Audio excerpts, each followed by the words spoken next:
వీళ్ళు ఆరోపిస్తున్నట్టుగా ఆంధ్రప్రదేశే గనక జంగిల్ రాజ్ అయి ఉంటే, ఏదో జంగిల్ రాజ్ అని అక్కడెక్కడో ఉందని అంటారు కదా, అది ఆ పదం ఎక్కడో పట్టుకొచ్చారండి.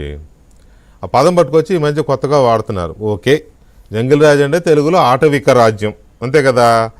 నిజంగానే జంగిల్ రాజే గనక ఉంటే ఇవాళ ఈయన గారి 5 నిమిషాలకి 10 కిలోమీటర్ల చొప్పున 36 కిలోమీటర్లు 6 గంటలు, అంటే గంటకు 6 కిలోమీటర్ల చొప్పున యాత్ర సాగేదా జంగిల్ రాజ్ ఉంటే ఏపీలో?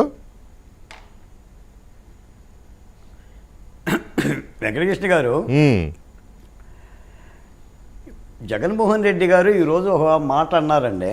అంటే తిరుపతి వెంకన్న పవిత్రత మీద, తిరుపతి వెంకన్న లడ్డు పవిత్రత మీద శ్రీ వెంకటేశ్వర స్వామి అనే మాటలు మాట్లాడారు. ఈరోజు మీకు ఒక ముఖ్యమైన మాట చెప్పాలండి.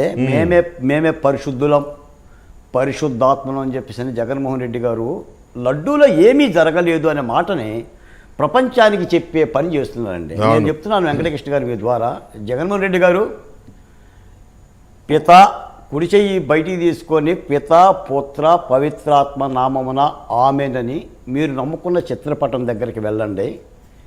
సిట్ దర్యాప్తు ఏం చెప్పిందో ఒక్కసారి మీరు ప్రజలకు వినండి. ఈ ఒక్క మాట వినండి వెంకటకృష్ణ గారు.